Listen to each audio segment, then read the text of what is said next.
about it.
I was concentrating on the needs of the community, individually and families, and how I became involved in the issue is twofold. One, I love to read and I love to know what's going on within my community, so I started to keep track of certain changes in the planning of the city.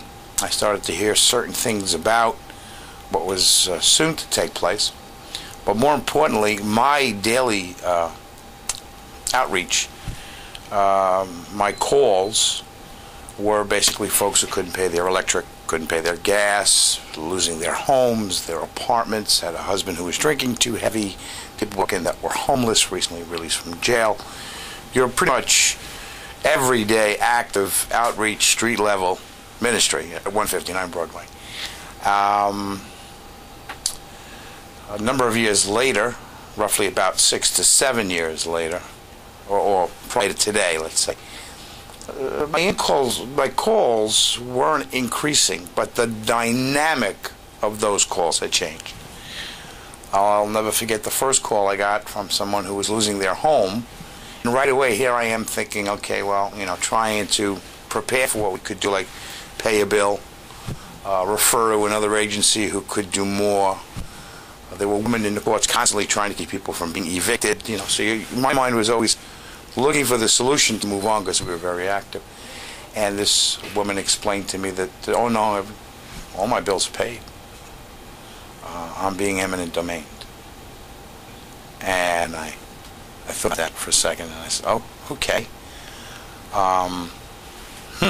And I guess being a preacher and not having an answer was sort of an eye-opener and mental note. Those calls became just as frequent as every other call I had been dealing with for 10 years prior to that moment. I had been introduced to a man by the name of Bruce McLeod through folks that I knew, because they were afraid that Bruce was going to do something rash, and they felt that minister could help him. So I was given his address, and I went to his house, and I met Bruce McLeod for the very first time. And it was about 2 to 3 months before he was literally forced out of his house on the beachfront. I became a part of Bruce's life, and even to this day, Bruce is a very active supporter of the Lighthouse, and I, of course, have become his friend. Started to watch what people were going through. The dynamics of the city of Long Branch. We're only a 5.1 square mile community, and we are roughly about 30 to 35,000 individuals. Our beachfront is about 4 linear miles, and I would roughly say the plan, which began to be revealed in 93 and 4, showed almost 85% of the waterfront being renovated, redeveloped, all these new words that were coming out. So because I was getting so many different phone calls relational to this, I started to reach out to attorneys in the county that had knowledge, because it was an area that I just didn't understand. Because quite frankly, I had always thought, well, for a highway, for a bridge, for a school, for any kind of, I guess, a prison, anything that was truly for the public use, the public good, then your best bet would be to get what you can get and get out of the way, because it was a losing battle. Herein, we were looking at taking for private gain. So I was a little confused with even what I understood eminent domain to be. So it got added to my study list. As a minister, you have to study certain things. You have to try to apply them to particular scriptural truth, and you have to be practical about that scriptural truth. So I literally became a student of the issue early as, I would say, 1996 and 97. But seeing what was going on, interesting, the building across the street from where my operation was, we were in a storefront that we were given as a gift to operate out of. It was only 700 square feet. We needed certain modifications. We were doing a lunch program. We needed certain modifications within this place that we were operating out of. So we called upon the AT&T pioneers to come in and help renovate. Well, they advised us, because we did not own the place we were in, they couldn't do anything for us, because they couldn't increase equity for something we didn't own. However, if we ever came to a place to owned property, they would be more than happy to come in and do a complete renovation for us. So right across the street, 162 Broadway was one of the atypical locations on Lower Broadway that had been abandoned. It was owned by private people who didn't use it for 17 years, and it had just fallen to that. I could say, and I'm against the use of eminent domain for private gain, but with the condition of the building we now own, in 1994, I could have even raised my hand and yayed eminent domain it. That's the condition that it was in.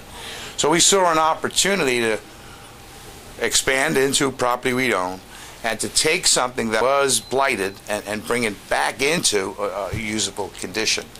So in doing so, I had to go to City Hall, get an attorney, and immediately prior to the passage of the eminent domain redevelopment laws here in town, I was aware that where most folks said, well, they were caught unaware, I could believe them, because I went to every single meeting that the city had.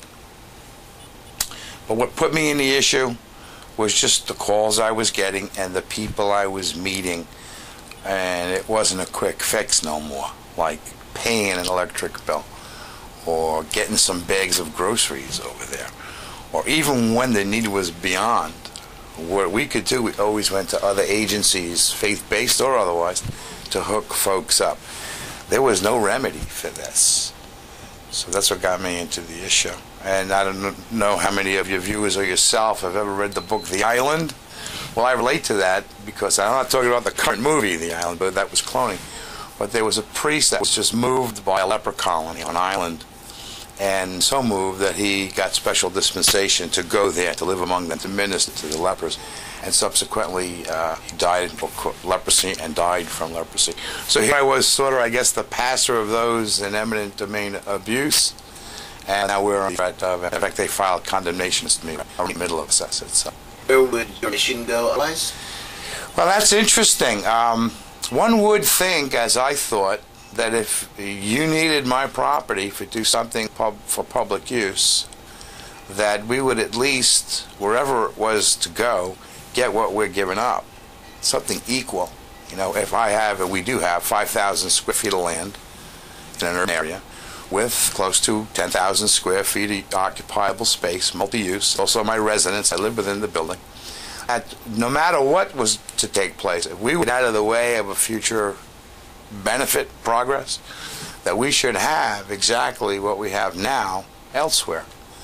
Well, in looking for that early on in the process with the Broadway Art Center, we found something that was smaller but suitable to us in Asbury Park, not in Long Branch, which is 10 miles south. But we were willing to make the jump. And I believe the building that was for sale at that time was $850,000. And the designated developer, the managing partner, Todd Katz, came to the conclusion that it would be cheaper for them to just seize us through eminent domain, and he was pretty cocky about that because he enjoys a very good relationship with the current administration. So one would think you'd get at least what you're losing. That's not the case here in the state of New Jersey. And, it's so easy to get into some of the corruption issues. I mean, we have people being, elected officials being arrested on a regular basis. Discuss some of that a little bit. Well, yeah, we had Senator Lynch. He was arrested. Jack Westlake. These were all people who were movers and shakers in the creation of the redevelopment laws in the state of New Jersey. But you know what? Most specifically, let's talk about a case right here in Long Branch. It became known to us in July of 2006 through an FBI Operation Bid Rig that one of our councilmen, John Zambrano, literally was arrested for receiving bribes to approve demolition contracts. So I thought about that a bit, and he recently has been sentenced. So I guess we could talk about it because he's been found guilty. He's been sentenced. John Zambrano was part of the Schneider team, which has been in office together as a team since 1994. Mr. Schneider was mayor prior to the Schneider team coming in '94. And there was a fracture in the original team between one of the councilmen and the mayor, and the issue was redevelopment at the time. And well, let's look at it this way. Everyone you speak about, from Matocha to Beachfront South to Pier Village to Broadway Arts to the hotel campus, were all under the impression, not just by word of mouth from our elected officials, but by models that they laid out for us to look at the meetings that they had, where you could see your building in your home unadulterated, that you assumed that it was going to be there after the redevelopment. They talked about taking what was in bad shape, much like we did with 162 Broadway, and bringing it back to use and making it look more presentable. Fixing, of course, broken windows and putting life back into a building is a very important role. No one is against that. But super block development became the fruit of everything they planted, denying that super block development was what they had in mind. Now, I would say, only by the grace of God, I felt I had and read much of the documents that they were preparing for passage and resolution and ordinance. The average individual doesn't do that. They have to go by trusting what your elected official tells you. In reading it, I did know up front, I'm not one that can tell you I was caught unawares. They said infill was what they were heading for, but in the language, bearing developers coming to them with infill projects, they would consider superblock development. They also mentioned that eminent domain would be, in fact, a tool, and they referenced the 1992 amendments to eminent domain and the local housing and redevelopment laws that were passed in the mid-'70s. Now, who supported those that are within? Is there anybody that supported that are now part of this development project? When you say, you mean people who were negatively affected, or? No, I actually mean like the developers, like Hovnanian and all these well, people. Well, none of these people were there at the time. Okay. There was no applied group. There was no Kushner Cause. There was no Matzel Mumford. There was, none of them were there. This was all being done by the city. The city partnered with a group called Long Branch Tomorrow, which was a citizen group that recognized that parts of town were in major disrepair and needed great attention. The city partnered with them. That partnership put funding into that group. Their first step was to retain the Thompson Group, where they brought in city planners. And the Atlantic Group was the second group brought in, to where they would revisit master plan, and that's what put Pretratawa into the city of Branch. He's from Massachusetts. He came and actually camped and met with many. They'll tell you, they met with everyone. But anyone who would have been considered a dissenter of the administration or someone who would be too sharp to know what's going on, he never met with. As a matter of fact, I tell a joke, and that's when they began to pass the redevelopment laws of the city of Long Branch, they, in 1996, stopped at 2nd Avenue. Now, 2nd Avenue is immediately east of the corners where we are sitting in Rainbow Liquors right now during this interview. And it wasn't until a subsequent date, 2002, did they then broaden it west of 2nd Avenue. And here's the joke. When we bought 162 Broadway, moved from 159 to 162 Broadway, the city was very pleased with us. We bought it in 1994. We started talking about it in 93. The mayor, the same mayor we have today, 13 years later, was excited with what we wanted to do. In fact, I was friends with the mayor at the time. The mayor expeditiously put us through a community development block grant program and gave us a mayor's mini grant of $1,000 to be expressly used for the acquisition of 162 Broadway. Now, what was the mayor's name? Adam Schneider. Still remains Mayor Adam Schneider. So with city money, and it's interesting, his letter, we applied for $1,000, but because we were willing to work with other agencies, and how gracious we were at the time, and the undertaking of ministering to the community, they gave me $1,500 when we only thought we'd be eligible for $1,000. So obviously one can conclude they had some favor for what we were looking to do. Buy 162 Broadway, completely renovate it, take it out of blight, bring it into a use that was suitable. And of course, anyone knows what church does activities such as these, they're inherently beneficial to the community. And I was already existing across the street, so they knew who they were working with. Once we purchased, we then had to move, use it. And simply, during that time, 94 to 96, those movers and shakers or political individuals who were rallying around this new future for Long Branch, who were going to be making tons of money with the redevelopment scheme, felt that our operation would infringe upon what they wanted to do. So even though they gave me money to buy it, and we had underwriting to come in and renovate, they wouldn't give me use to use. So I've been in battle with the city over use of that building as church since 2000. Most recently, the eminent domain issue. But we even when I walked up to councilmen, like Zambrano, who was no longer a councilman because he was indicted for taking bribes. If you think about that for a second, infill development versus superblock development. Well, why would Kehavinian not be interested in infill at Metosa, for instance? It's all residential. When if you go to Kehav's site, you would see, own your own property, let us build a home on it for you. It's a model, a major core model of Kehav. That if you own your own property, and there's a selection of homes there with catchy names, the Presidential, the New Hampshire, the Berkeley, whatever, beautiful. They're a great construction company. There's nothing wrong with Kehav. It's the methodology that I oppose. They could walk into Metosa where you have, let's say, 50% homes are in pristine condition with 40-year residents, and you have probably 15 to 20 that need a real shot in the arm, and there are some vacant lots because property collected and burnt down. Well, there's Kehav. Get Kehav in here who could build a home on your private lot. That would have resolved that issue. However, and this is speculation, I'm not making an accusation, it's an opine, if I may.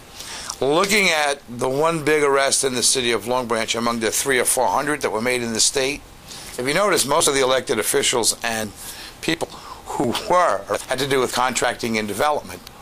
Now you take Zambrano, who admits he took bribes to facilitate contract on demolition work, no bid demolition work. What do you have more of when you shift from infill to superblock development, if not demolition?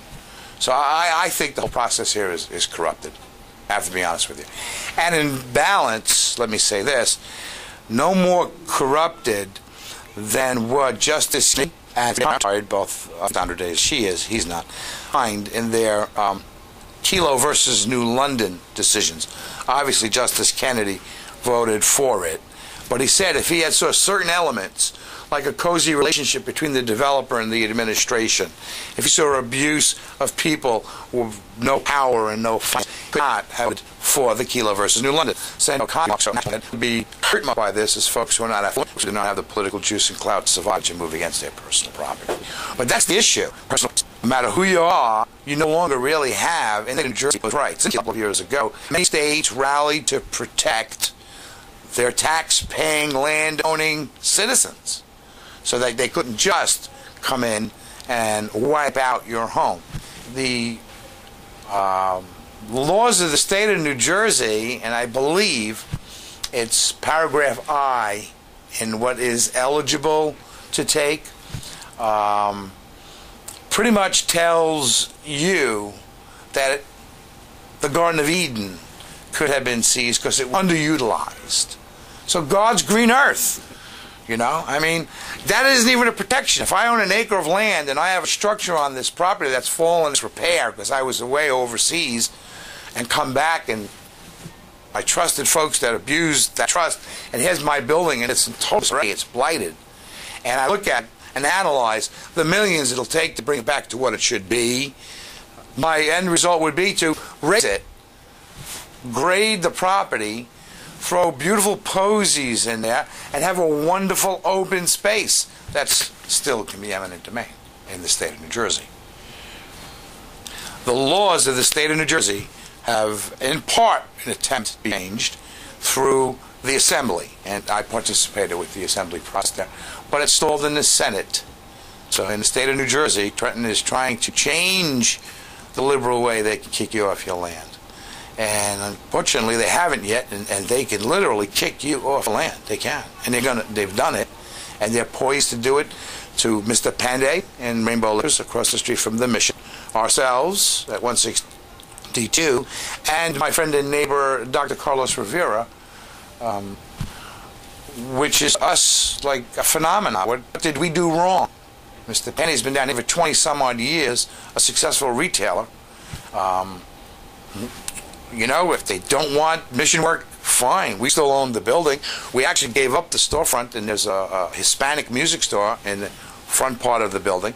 And I live on the second, and have my offices on the second. So even though they didn't want church use, we've used. We didn't abandon the property we then owned and were responsible to because they wouldn't list worship in it.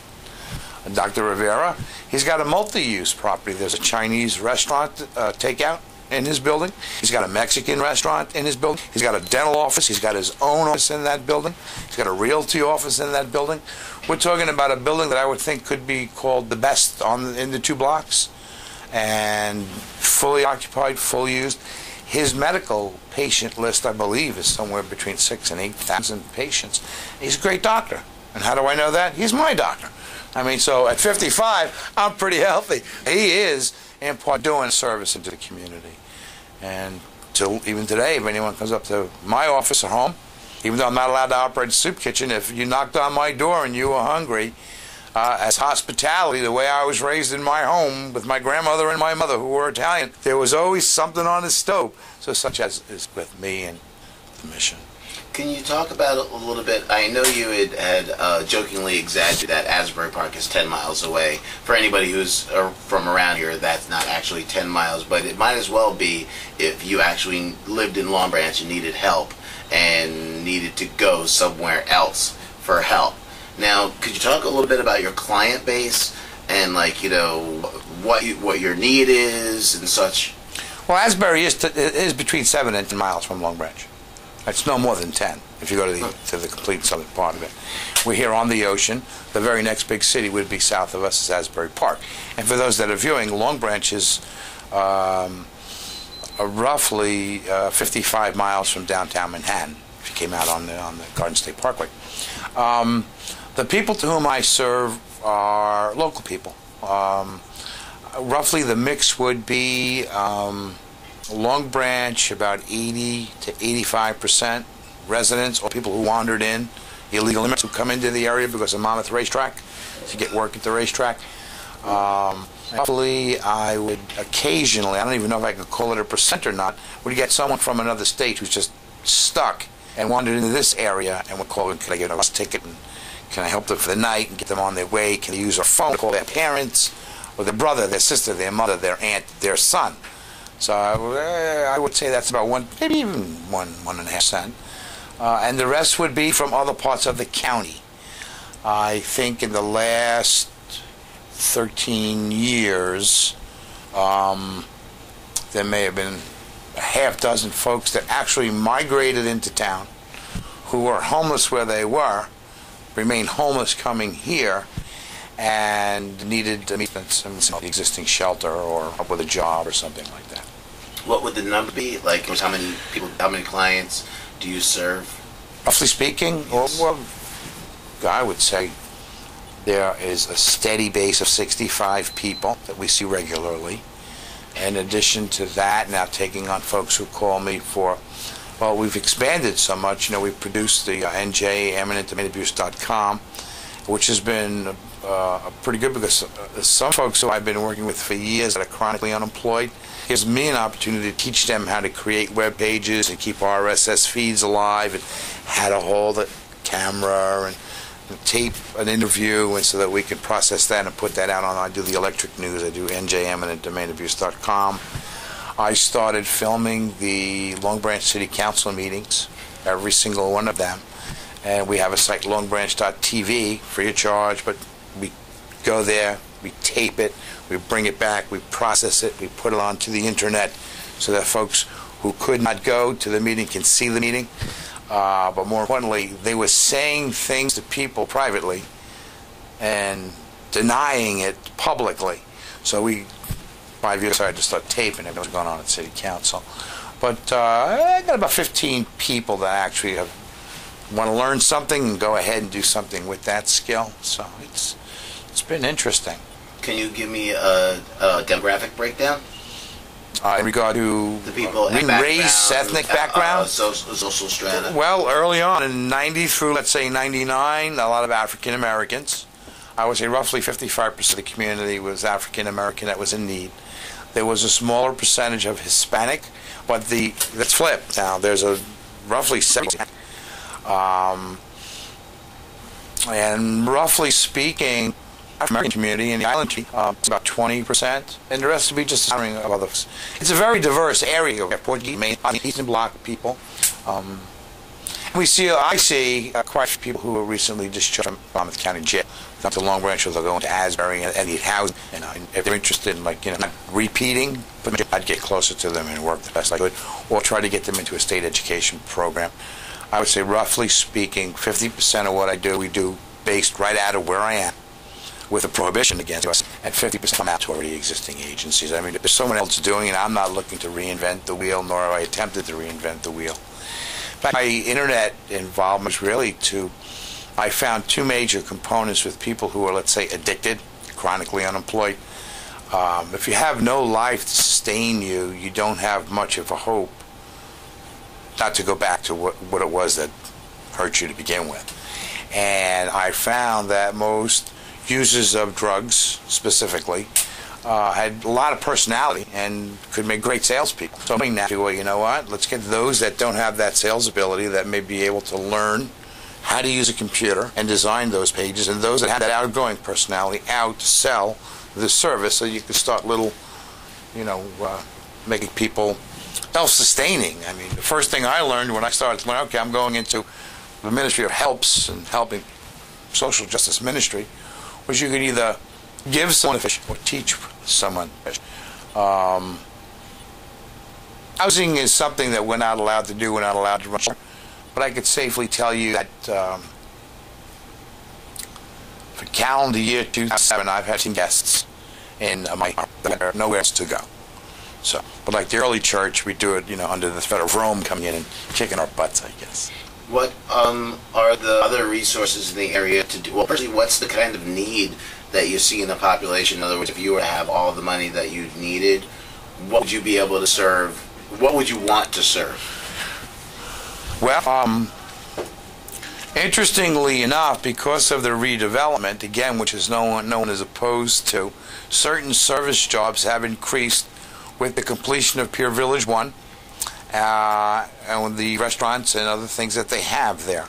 So I have seen change in the amount of needs as far as basic. What really happens to be an area is the working poor is what I've seen increase. I would say, roughly speaking, the hardcore alcoholic who I may have served a cup of coffee and a sandwich to back in 1992 that is still alive and still on the streets, there's maybe 6 or 7. I believe we have a homeless population of larger than 25 people in 2007. The reason for the changes, that you probably have to get from the police department, because there are certain ways of getting people moved out of a community that I heard about but have no real knowledge of. Intimidation, go elsewhere. That's one way they get people out. Whereas now in 1994, when all of this began, 96, we had about 400 people in town that were going from abandoned house to abandoned house to abandoned house. So even I can see truly blighted property and either demolishing and rebuilding or renovating and occupying. I don't think you'll meet anyone who's opposed to eminent domain opposed to removing blight. Opposed to the elements in the community that need to be reversed. They just cannot digest. Why do you want to take a perfectly good property along with what truly should be redone? And that's the problem. Because frankly, they'll send out their planning department, which is a political official, with Kodak camera. They'll run around and look at all the really negative things, take pictures of that, and declare the area in need of redevelopment. It's a declaration that stays on top of that community for 30 full years. Whether they get a proposal to reverse the conditions that qualify it for an area in need of redevelopment or not, that designation is over your head in the state of New Jersey for 30 full years. If you haven't sold your property prior to that, you're going to have a real hard time trying to sell your property at market rate. That's number one problem with this redevelopment law in the state of New Jersey. Now, if someone doesn't come in and provide a project to repair, raise, and rebuild the negatives, but wants the whole area, like the Applied group did, Joe Barry's group, came in and they had Pier Village 1, which was, quite frankly, the worst part of town.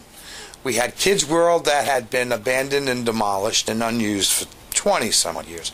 We had the haunted house gone, the pier fire in the 80s, and no one was doing anything with that waterfront magnet which drew people to Long Branch.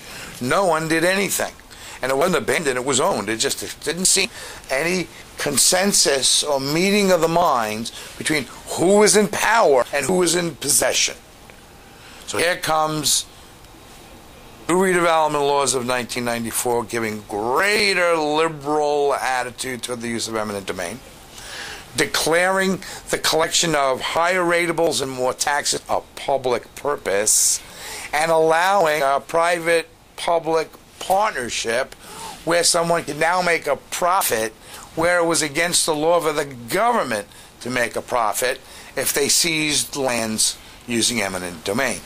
It's abuse. They legalized what was never legal before with all these amendments. And if I was to blame anyone in particular, okay, I would blame the mayor and the city council for the method applied to trying to reverse the negatives of the community and not being sensitive to the cries of their people. How many people were, what's the percentage of people that you believe are involved in this issue that are on your side from the community, and what would the percentage, like you're looking at 50%, 20%, 10% of the population that are actually applying themselves to these issues to change them? Well, on Lower Broadway, where there was 50 parcels, I believe, approximately 50 parcels which compromised Broadway Arts, the designated developers, the Katz and Sipperstein family, which owned Sipperstein's Paint across the street, was already in possession of the Paramount Theater, and they were using it as a warehouse. So using us as the illustration, and then we'll use Matoza. I believe they roughly had in their possession 30 of those properties, so there was only 20 others.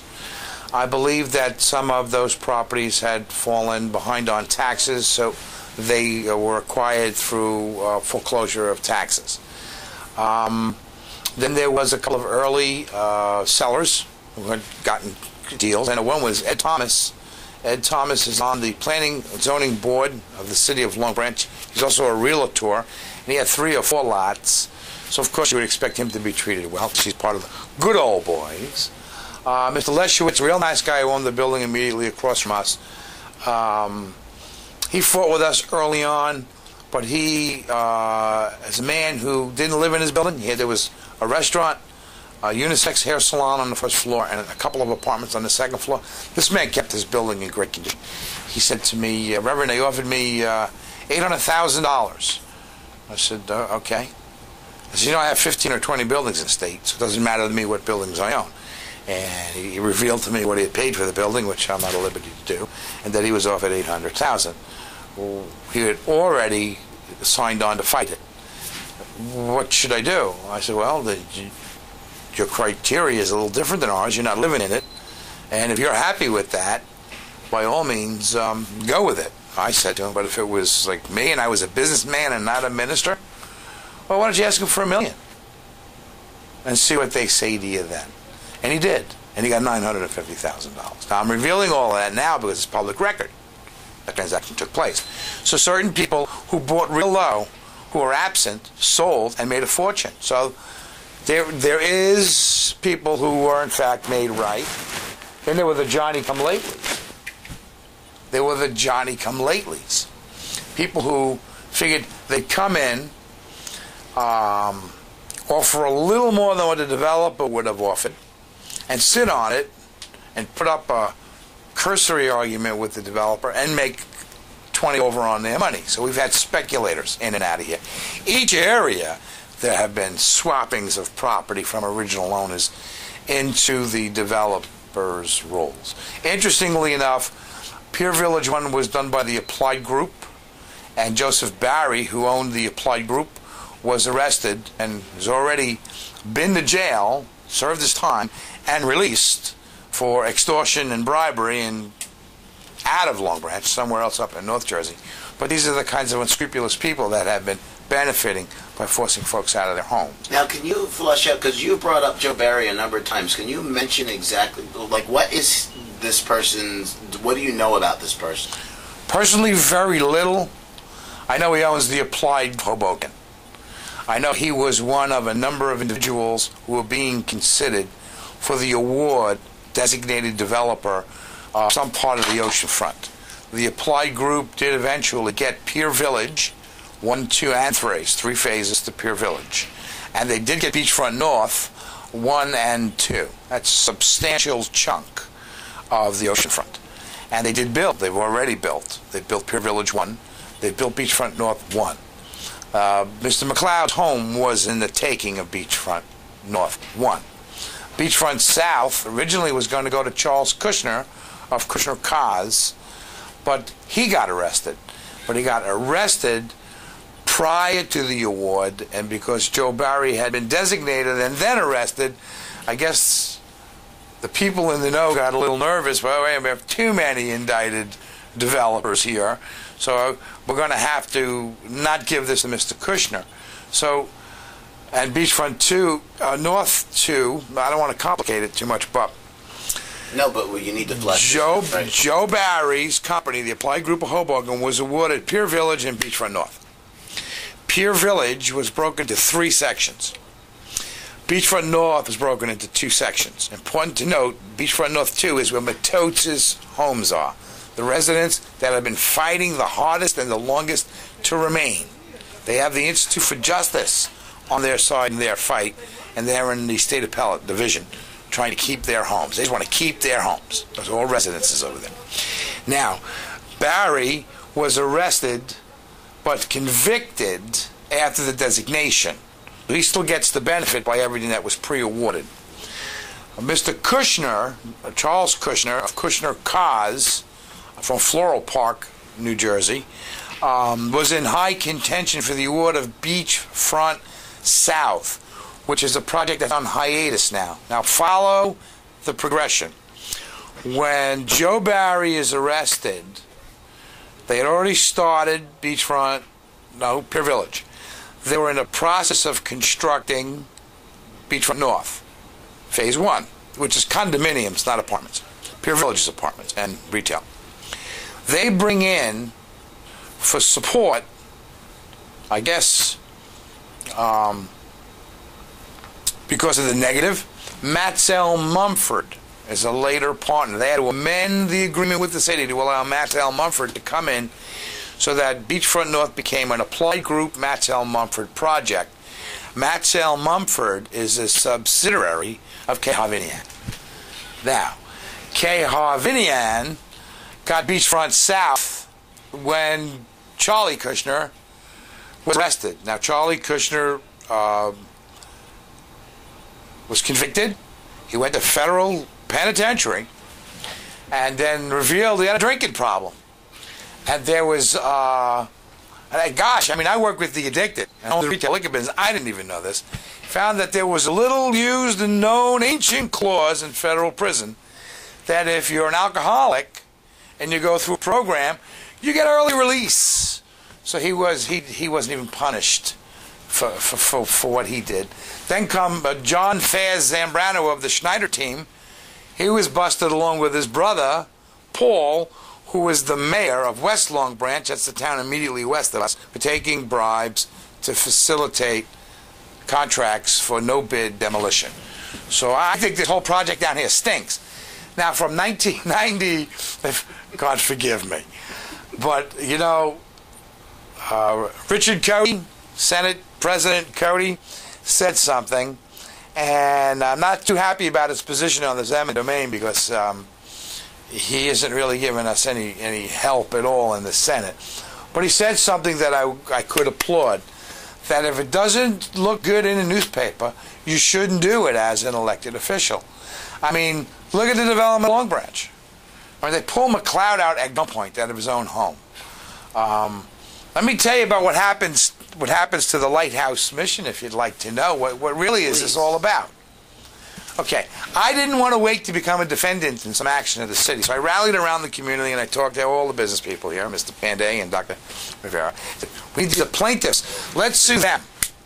We got together, we got a lawyer, we sat down with a lawyer, interviewed a couple of them, and we sued them. That one, we're not telling like Applied or Matsell Mumford or Kushner Cause or all those clowns, go away, leave us alone.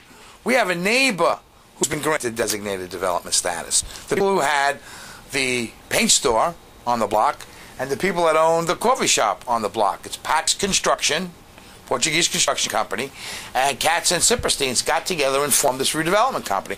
They've never developed anything before in their lives. Nor do I expect them ever to develop anything else ever again. But they have strong ties in town. They had already picked off over 30 years all the property in the area through tax foreclosure. They preyed off the misfortune of others. And they had an excellent relationship with Adam Schneider, the mayor of the city of Long Branch. It's a Justice Kennedy, I would vote down this one if it was at the U.S. Supreme Court, like Kelo versus New London. Katz is the mayor's, or was the mayor's, because we brought this out. So they quickly changed these things, like LLCs. I don't know if your viewing audience understands what an LLC is. It's a limited liability corporation. Quite frankly, you can hide behind an LLC, and no one knows it's you, and you can kill it on Monday and open Monday night another LLC and be doing the very same thing. If misused or abused, it's a tool they use to get over the little guy. So, quite frankly, that's pretty much what goes on around here. People buy a building, and let's say we buy 162 Broadway. We could have put it in 162 Broadway LLC. You've got to start digging deeper and deeper and deeper and deeper to learn who truly is the owner of it. But Mr. Katz, literally, when you go deep and deep, was the landlord of Mayor Adam Schneider's law offices in Elberon. Now, affordable housing. Have you been down to Pier Village? There's not one affordable apartment in all of Pier Village. You know, let me interject with that Pier Village thing, because we actually just went by there. And, you know, I'm sure they thought that they had like a built-in clientele that were just going to buy and then come right down and do shopping. We saw a bunch of people walking around there. Firstly, when I bunch, I literally mean bunch. Yeah. And then we saw one person carrying a bag. Now this is on quote Black Friday when everybody's supposed to be out shopping. Could you talk about that? Because you mentioned Pure Village a number of times too, and the idea of that area being destroyed, so there's going to be a new backspace. Could you tell us all the stores that are down there and what's happening? Well, to the best of my knowledge, yeah, when you think about first the acquisition of those properties dirt cheap because of the heavy-handed use of eminent domain, there's very little capital outlay to begin with. Then, of course, if you're a developer and you have your own construction wing, you come in and you build. You know what they say about building on the lowest bid, right? The kind of construction that is cheap. I mean, if you go into any one of the Pier Village apartments, remember, Pier Village Phase 1 is apartments, not condominiums, and the apartments range from studios at I guess $1,200 or $1,300 and 2-3 bedroom for like $3,000-4,000. That's the residential aspects of it. All electric heat, baseboard heating. Now why? Because it's cheap to install, and you, the tenant, have a $400 electric bill come January because you're trying to keep yourself from freezing to death. Now, the store's downstairs. The Pinnacle store, the Great Ocean View, the biggest square foot, Gold's Gym. All right, excuse me. I don't know if the camera's catching. I'm a little heavy. Maybe I should go to Gold's Gym more frequently. But here you are, the jewel of the Jersey Shore, the premier spot, Gold's Gym. Immediately west of it, when you come up Laird Avenue or whatever that street is there, is another aquatic female fitness center, which is nothing wrong with it. But if this was, it's not Macy's. Stearns didn't move in there. I know Stearns is still in business. So national contracts they bring in there. The restaurant, which Pier House, with Mr. McClune, was cut a great deal. He's a very popular restaurateur. He's got a great place in Seabright, which is only 4 or 5 miles north of us. So he was given a great deal. He owns the building, from what I understand, where he is. He's not leasing it from the Applied Group. He's got a great restaurant on the beach. How they got beach deeds? Beyond me. And we got a guy named Diaco who's come in, and Diaco, I don't know, read some things in the newspaper, so forgive me, and I don't wear bulletproof vests, but he's kind of like, you'd probably see a character like Diaco in HBO's popular hit, well, it's over now, right? The Sopranos. But, and they have the Cried, what was down there in Lower Broadway with go-go bars and nudie bars, and here, the private beach club they have there, on property they got through the use of eminent domain now, okay, has, you can get lap dances for like, I guess it's $200. So it's interesting. The Chocolate Factory is nice. That's a nice little retail place. There's a Stewart's Root Beer there. Salwa is there. That's a sushi place. The Avenue is like a French cuisine. Given the view and location, me, a soup kitchen operator, could be a great restaurateur down there when you bring in the proper chef. Greek, like a diner, is down there. The News Cafe is down there.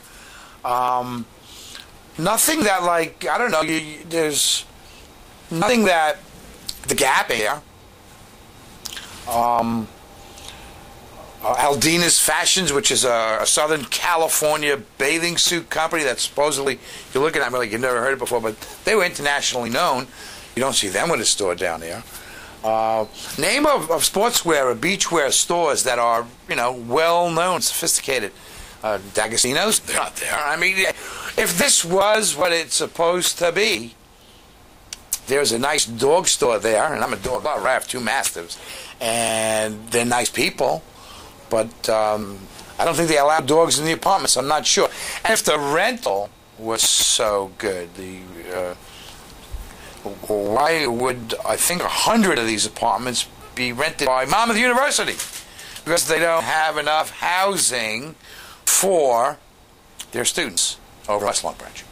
So they do rent apartments. That's a fact. That's a fact. Now, the module in the Broadway Arts Center, they want to build dormitories down here. See, there's a big problem with the overpopulation of Monmouth University. So Monmouth University has an enormous amount of money, and where even Katz is playing, the Broadway Arts Center does not muster up financially, and Mr. Panday could speak more eloquently about how the numbers, because he used to be an engineer. At cursory, Mr. Panday is not asking for an enormous amount of money for what would make him a happy man, and then those you'd have to get from him. They want him to stay. He's willing to stay, but he can't keep his equity. I mean, where are we? When Mr. Panday came from India, I came from Brooklyn. You know, my trek was not as far. I think his trek was well over 10,000 miles. My trek was like 60. He can't keep his land. He just can't keep his land. He has no choice. Early on, when we went to go see Todd Katz and Larry Katz, the father, who's a very reasonable man, Mr. Katz, Larry Katz. So I'm out of this, go see my son. So we went to go see Todd. You can't stay. You can't stay. You can't stay. We're going to give you whatever the city's appraiser says if you stick around. If you capitulate, we'll give you more. What kind of fair and reasonable arm's length negotiations is that? We have 5,000 square feet of property, a block and a half to 2 blocks off the Atlantic Ocean. We have a 2-story, 10,000 square foot building above ground. They changed it to 5. So I wanted to benefit by the density and make our building a 5-story building on 5. We'd be 25,000 square feet. We're being deprived the right to do that. We did file an RFQ and an RFP, and we did ask to become the designated developers of 162 Broadway. RFP is a referendum for a proposal and qualifier. RF means something, but it's proposal, and the Q is the B is your proposal, Q is your qualifier. Frankly, we are a prohibited use. Church is a prohibited use in Lower Broadway. And we also did challenge the redevelopment application of the Broadway Arts thing, and that's in litigation in our federal action, along with our RLUIPA claim for use as a church. And then, of course, we were party to the Broadway Arts suit that my Panday and Rivera filed, which was thrown out of the lower court. Judge Lawson threw it out of the court and denied us, which is being appealed to the high court, which doesn't scare us because over the last year, one of the major changes in this whole issue is the state Supreme Court has finally had some cases to review. Gallatin versus Paulsboro, which Lieutenant Colonel Gallatin is a man I met through the Stop EDA group. We formed a statewide group. And quite frankly, it's undeveloped property that Paulsboro, New Jersey wants. They don't need it, but they want it because it complements what they want to do near it. In a harbor kind of a thing there. They're on the eastern shore, the western shore of New Jersey, down in South Jersey. And the Supreme Court, the state Supreme Court ruled nay. This is Chief Justice Azali, now retired, nay, that doesn't qualify. I guess they can't take the Garden of Eden now. Then there was, of course, Friedman's Bakery in Belmar. Belmar has a plan, and Friedman's has been there, and they were condemning Friedman's because it just was oddly shaped and didn't fit into the conformity of what their concept was, but there was nothing wrong with the property.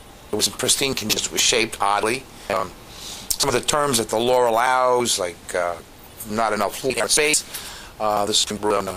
even though the local judge, low level, who seems to be, I'm almost hesitant to say anything about Judge Lawson's because he's going to have some decisions to make about our property. But God love you, Judge Lawson.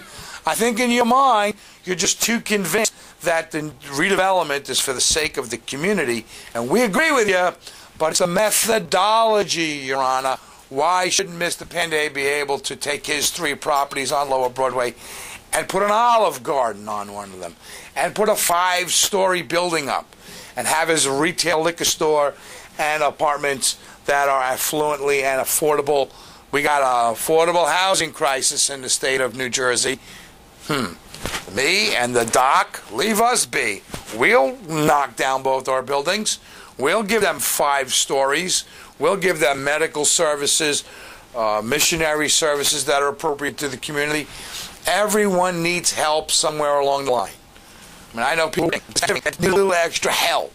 Our seniors, which are 6,000 of them in the city of Long Branch, on their fixed incomes, they need food assistance. They need off-site and on-site food assistance, which is very, very important for a community to do. And Long Branch has no welfare agency. Well, is that little thing making too much noise back there? No, it's fine. Is it the city? No, okay. Yeah. Are they sneaking in? You do edit all of this, right? Yeah, that's okay. Now, speaking of the government stepping up and making sure that they really help the community, it's come to our attention that they saved the beach club because they said that this was like something very important for the community and so on and so forth. Now, we've also been told that this is a very expensive beach club. Which beach club? The Promenade Beach Club or the one that Diaco was running? Tallahassee. Oh, they didn't save that. That's a big controversy right now. Tackanassie, it's a life-saving station. It's I think one of the last ones in the country, which would be a Coast Guard facility. But before it was a Coast Guard, it was life-saving stations, and that's where the guys would row out there when the ships would crumble at the wake out there and save lives. The owners were in the process of selling it to a developer, another super block type of development, McMansions, and then someone wants to save it. Brian Unger wants to save, Councilman Brian Unger, and Assemblyman, soon-to-be Senator Keene, wants to save it and preserve it. But I believe the city, I know for certain that Adam Schneider doesn't want it saved, because the guy who's going to be doing the development is a good friend of his. So the likelihood of being kept at minimal density like it is now, forget it. Absolutely, you could forget it. I mean, if Adam Schneider's your friend, you could put the Taj Mahal here if you wanted to.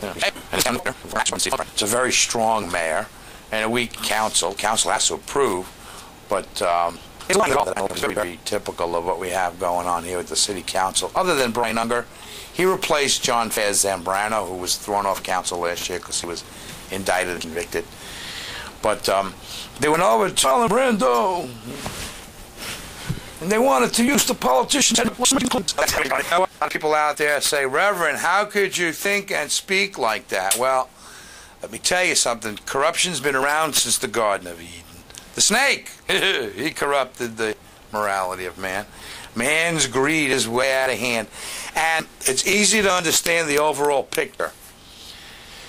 And our Chris Christie, I take no credit for this. Chris Christie, some of the things that he's done, I've learned in reading the briefs, going to Trenton and testifying why this eminent domain law must be modified.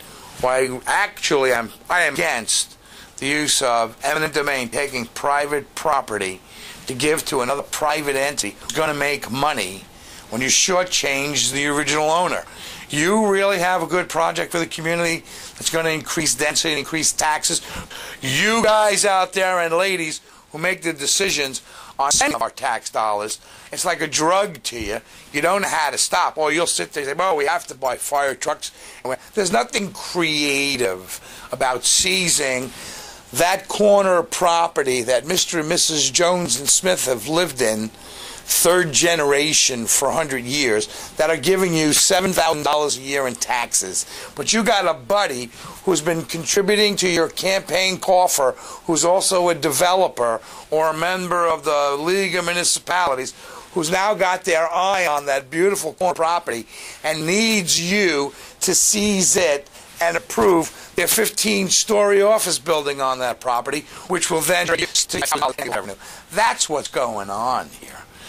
As we scream to preserve, and interesting you brought up Lake Tackanassie, because if you notice the 4 questions that were on the ballot in the state of New Jersey this last election at the beginning of the month, 3 of them had to do with bonding, spending, and debt. As a result, and during a period of time where New Jersey is in a financial chaos, and the great has his bag, anything other than going 95 miles an hour down the Garden State Parkway and almost killing himself. Point being, we're in trouble. So if you look at the way, the state's in trouble. If you look at the way those two monetary questions went. People said no to the bonding of stem cell research. They said no to going to property rebate tax, which to me is asinine, pardon me.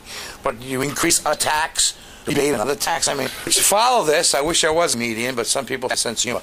The people did approve the $200 million Keep Alive, what Governor Christie Whitman started, preservation of open space. So what we have here is, while everyone is trying to preserve the suburban environs and environments that are starting to bustle a bit, they want to budget higher into the urban environment. The Long Branch's population, roughly speaking, 18 to 19,000, 20 years ago. Now it's well over 35,000.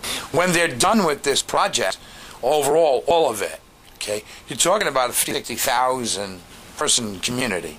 Government is large, and it's only supported. I mean, there's 600 school boards in the state of New Jersey. The state house costs us a fortune. Municipal government costs us a fortune. It's too much government. Government has gotten so long that we have to kick people out of their homes and put some greater rateable. That's what's going on here. So, of course, in 1992, when they revisited the eminent domain law, they amended allow profit to take you out. I wasn't even properly notified. And the day that they condemned us, October the 2nd, in a complaint filed in Freehold, New Jersey, Monmouth County Superior Court, it wasn't even served properly. They said they mailed it, never got it. They put $355,000 in the trust account and demanded an order to show cause date to have been set, November the 16th, for us to come in and show to the court why they shouldn't get to walk out of that hearing with a clear title to our land for that $355,000. Based on an appraisal done 2 years ago, which is, they say we're only 90 square feet when we are well over 10,000 square feet. Acknowledge that now. But by virtue of fact, under the statute, I read what I've been given in brief form, correct? It's over. There's nothing about it. They get to take the land, $355. I get to fight for more money. Quite frankly, even if I challenge the taking, and it's proven that the taking was wrong, it's after the fact, and I would be entitled to get back my land, even prove it was wrong. I would only be getting money damages. No, you have other answer, but I'd like to just, at this point, take this. There are two cases that I look at very, very closely. The other element of why government in New Jersey continues to do this, even though they agree it's wrong, and the chances are, if by freak of nature can afford to sue and win, or timely enough to get our land. We look at Wounded Knee. That's the historic case. I don't know how many of you have heard of, I'm sure, Marlon Brando protested the Academy Awards a number of decades back. I was a younger man. I didn't pay any attention to what Marlon Brando was trying to say. But apparently, Wounded Knee, shortly after the Civil War in our country, waves that were abused for their land were killed, and the government seized their land all for the gold Dakota Hills. I don't know how many people know that it took 90 years for the U.S. Supreme Court to rule that was wrong and awarded the Lakota Nation, I think it was 91 million. The Lakota Nation didn't take it. They think they should get more. That's historic. Recently, you have Old Town. It was a community in Michigan. Mostly Polish people lived in it. Churches, stores, homes. Was seized because I believe it was General Motors wanted the plant there. All those folks were taken asunder and never got built. It took 20-some-odd years for the Michigan State Supreme Court to rule that was wrong. I can't find any of the originally harmed people from Pound to make right. In the Civil Branch, they have the power in politics, have a friend in the court with Judge Lawson, who's all for this, and they have the knowledge that history feels they can get away with it, and it could take anywhere from 20 to 90 years for them to have been told by a higher authority in land-wise, the government, they're wrong. Yet Anna DeFario died November the 14th at 82 years old. Anna's been on Hannity and Combs, and she's been nationally broadcast and written about. She just wanted to keep her little cottage by the ocean. She died, and I believe, we got the Anzalones down there right on the ocean. They're in the 90s. Should they have a veteran of World War II, a naval veteran? Should he have to worry every single day? Is this his home? Is it the city's home? The state of New Jersey needs to stop this. And if the state won't bring it to themselves to correct it, I believe the Congress and the President, who's done an executive presidential letter, he's opposed to anything that uses it for profit, will not funding from the federal government. And the Homeowners Protection Act, I believe, the Congress, the House of Representatives passed, but we're with Senate to complement it in the U.S. But the law needs to go on the books. Simple law. Private property should be taken when another private individual can make a profit. If there's profit to be made, that profit should be shared with the people who originally owned it. Well, I wanted to also hit the idea that since you're talking about going all the way down to the basically to the train tracks. Correct. So then Brookdale is there. What does Brookdale have to say about they're this? Protected. They're preserved. Okay. They were granted designated developments by the city. The city can capriciously and arbitrarily and discriminatorily decide who stays and who doesn't. That's another problem with the process. Okay. Obviously, the owners of Simpsons gets the box. PAX gets to stay in. Just Mr. Pende, me, and Dr. Rivera can't. So now you had mentioned some media coverage. Since you've documented a lot of this, can you run down a lot of the, what journalists have been supportive or have dug to find out things, and where are you at in the media? Well, they give a lot of credit to the Atlantic, which is a weekly newspaper which is owned by Greater Media News. They particularly don't care to be, praised or anything like that. But Gloria Stravola is, I think, a managing editor there, and God bless her. She has really given those who are abused at least an equal footing to get their message across. Ms. a reporter, again, has really done a very balanced and fair handling. They even have an eminent domain abuse section on their website. The Link News fails the community. They seem more like a newsletter for the current administration than everything and anything else. And they won't print anything I say. Obviously, I'm outspoken.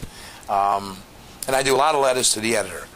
The Asbury Park Press, there are certain individual editors and that Gannett publication, that Bill Bauman, and forgive me any of you guys whose name I didn't mention, Mr. Ingram, I said their faces before their names, have done some pretty good editorials, and they seem to be extremely in support of property rights and people, especially those there report of Mr. Pande, Dr. Rivera, the commercial aspect of it. I have no idea. We can't get anything printed. Carol Gorgo Williams, who is specifically the reporter assigned to Long Branch, who appears at every city council meeting, just had some story for the 21st in the press on how Broadway Center is wonderful and loving and great, and how Todd Katz and Patience O'Connor and all these principals associated with the developers have this cell where they're teaching 3 of the present tenants how to be business people to compete with the nationals that are coming in here. And let me see, it's the La Cafe, which is a direct relative of the Pax construction people running that place. The Ricardo's Gift Shop, which is another Portuguese woman who's affiliated with the Portuguese Pax construction company. And there is a Hispanic Portuguese variety store. It doesn't speak a word English. I mean, I live right across the street. It's there were butchers around the corner. Good meat. They got great meat. I go in, I buy meat and sausages and stuff like that. But they don't speak English. These are the 3 that they are using to show working with current business people. Since they started acquiring properties around here, we've lost. Across the street from Mr. Pinde was a sportswear, a women's clothing store, and they're not coming. Above them were offices of a cleaning company. They're not coming back. To the west of Mr. Pinde, on his side, there was a shoe store. There was an electronic cell phone store. They're gone. They're not coming back. There was a bakery and a grocery. They're gone. They're not coming back. There was a Mexican restaurant, fine dining Mexican restaurant. They're gone. And when they left, the facade was ripped off the front of the building to make it look horrible, so as to make us look blighted. And of course, there is after them Ricardo, who's probably going to get stay. There's the butcher, apparently he's going to get the stay because they're all related to the developers. And Lapa. On my side, Lucky Chen's Chinese store is there and remains. They've been there for 20-something years. That's Dr. Rivera's building. Garcia's Music is the tenants in our building. advised me that they're leaving because traffic down here is zero, and for fear that we were going to be overwhelmed with eminent domain, they took on a second store last year, so they're going to merge this store in. I may just go downstairs and start preaching, or put the electric newsroom in there or something. Who knows? We'll do something. There was a glass maker and a furniture repairer. He's gone. That's in the old radio station. There was a radio broadcast station on the second floor. They're gone and never to return. There was a go-go bar. Okay, but it's a business. It's a juice bar. I'm a preacher, but who am I to dictate who, under the First Amendment, they're allowed? They're gone once the Cats people bought the building, and they're not. And the Five Corners Laundry. They bought that building, and that's closed and gone. To me, they did more detriment. We bought 162 Broadway in 1994, empty for 17 years, with a huge hole in the roof that through over the 7 years of abandonment went out into the basement. We had to start from the substructure of the roof to fix the whole thing and square it off to make it air and water tight and begin to renovate the inside. But they wouldn't let the church use it. We got a retail store in it.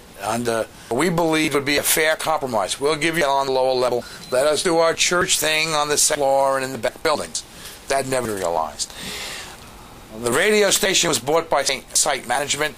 This two-box was coming around all on its own. Mr. Pandy had a fire that threw the building. He built this entire structure. So his building is fairly new compared to how long it's been there. The Kalakis, they have their furniture store. Everyone that I spoke to, Mr. Pandy had a proposal. He wanted to give them what they wanted on his own. They didn't want to hear it. They poo-pooed his plan because he's not in with the people in the know. That's the bottom line. That's the bottom line. 15 years ago, if I had told you there was corruption in the area, everyone would look at me. But in the last 5 years, 3 to 4 years, having to do with development and developers bribing elected officials. Some say I'm now a prophet.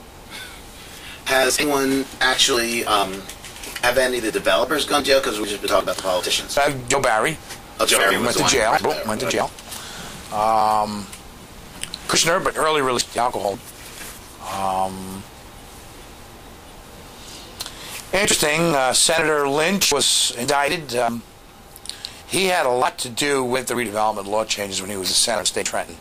And a very little-known person, Jack Westlake, who was the Miami Tax Commissioner, whose wife, Miss Westlake, is the relocation agent for the developers down here. So that, that passes self-test. And here's another thing I thought was very interesting. I learned this recently. Podcasts has been on the local urban enterprise zone since its inception here in Long Branch. He is responsible for, I think, 3 zones. They take, that local, for those that don't know, all your sales taxes are sent back for lower rate in sales tax, but the state kicks back much of what's collected into the community for rejuvenation purposes. It's supposed to be applied, from what I understood when I read all about urban enterprise zone, prior to such dramatic changes like superblock development. There are other things you can do. And he's been on the board deciding, we're going to spend this money. How are we going to spend this money? I purposely have a problem with that because did he neglect Lower Broadway to make it look more like an area that superblock development? Because he was on the urban enterprise zone. And he's pissed at me because I brought that out. That he's on the board of the local urban enterprise zone, and he's also the designated developer of the area. He's supposed to be overseeing using money and funds to run the area. Why would he rejuvenate it if he's going to benefit by the acquisition of all the properties down there? He's got to make it look bad enough to acquire them all cheaply. Also, one of the things I had a major problem with the city of Brent, code enforcement, Mr. Kevin Hayes, Sr.,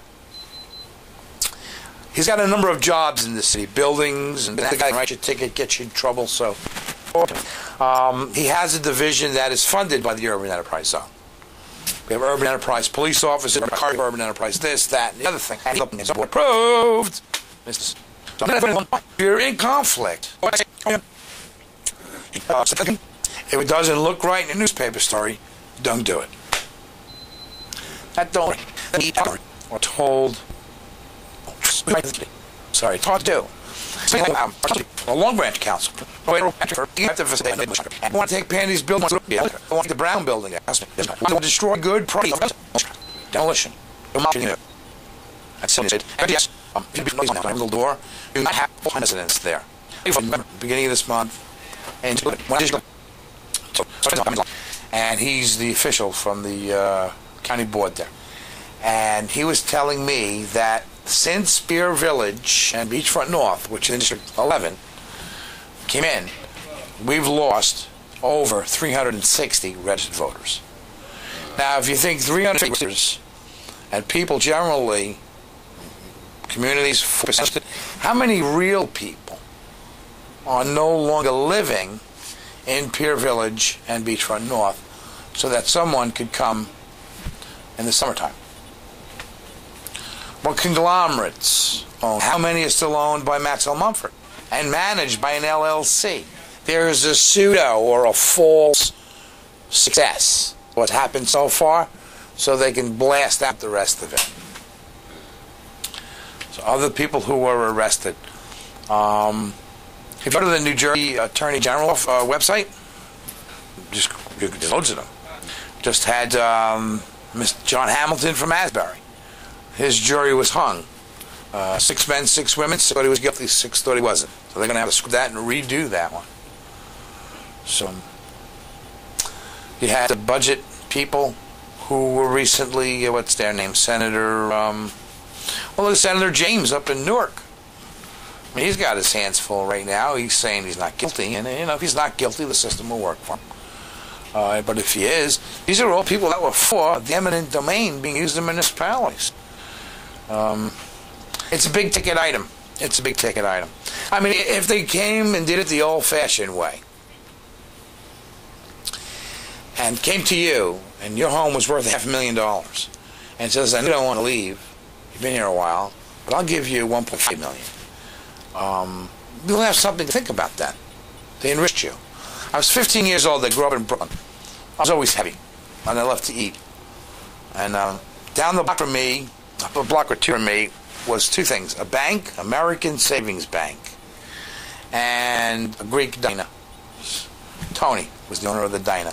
I get off the bus, the stop earlier than where I lived, to go into Tony's from school, to have a sandwich or a piece of cake, a Danish. I just liked the guy. The guy, my father had left when I was 3, so I did that. So he was like always there for me. If I needed a few extra dollars, he was a really nice guy. Well, one day I'm there, and he's sitting with a bunch of people with suits on, and you knew you couldn't bother him. So I sat at the counter, and the girl brought me an egg cream, and I was sitting there, and he comes, he has this big smile on his face. Tony, what's the matter? Those are the guys over there from the bank. They're gonna buy the place. They want to make it the bank bigger. He was Greek. I'm making him sound Italian, I guess, right? But in any event, I'll get off that and just say it in straight English. I said, so why are you happy? Well, because with what they're paying me, I could open 3 diners. That was the way they did it back then. Today, they strain senior citizens. They increase your valuation. We got a transportation bus company, a good friend of mine, Jim McKeelan, right around the corner, whose taxes went from, I think, 10,000, 40 some odd thousand a year. Well, that's motivation to sell. Really. They're offering people, well, look, they put $355,000 in the bank, in the court, to seize our building, the church's building. What can I get? $355,000. Tell me. I'm looking at your audience. I hear it's vast. We're looking for a 10,000 square foot, 2-story building on 5,000 square feet of land. We're in an urban area, and we're a block and a half away from the beach. I'm going to have $355,000 less legal fees, so roughly I guess I'll have $325,000. How many phone calls? Call me at 732-222-6224 to tell me what building we can go to with that kind of money. Nowhere! All right, you know what? You have that building and it isn't even by the ocean. Call me. If you have that building and it's anywhere in the United States, call us. Call us. $325,000, we're not going to get a commercial piece of property. I've got 10,000 square feet of usable space. I'm not guessing at this. I didn't just pray and Lord drop that on me. We call professional realtors. $1 million, $1.2 million, $1.3 million, $1.5 million is what it costs. So quite frankly, if I was truly convinced that this project was going to fly, I don't believe Katz is going to be able to do what they're saying they're going to do. I think this is all smoke and mirrors, acquire everything, because these particular families are friendly with this local government. There's someone in the background. There always is someone in the background. You follow me? And for all I know, because Mr. Kushner, and this, I'm guessing here, so if I hit the nail on the head, then maybe I am a prophet. But Mr. Kushner lost out on Beachfront South because he got into legal troubles, has been boxed out of all the money everyone has made on the redevelopment of Long Branch. So if it's they're acquiring, so Mr. Kushner can come back into the development game down here, because I know he lives in town, so be it. Come out of the closet, sit down with us, because all we're asking on Broadway Arts Center is the right to remain. We want them to do what they want to do with what they own. Let us remain. And we're more than willing to conform to the master plan. But to push us out, you talked about profitability. The interesting thing about it is it's not just acquisition and sale for profit. They are managing like malls all these properties, so they are making money in perpetuity. They continue to own it and they manage it. Amen. Thank you very much.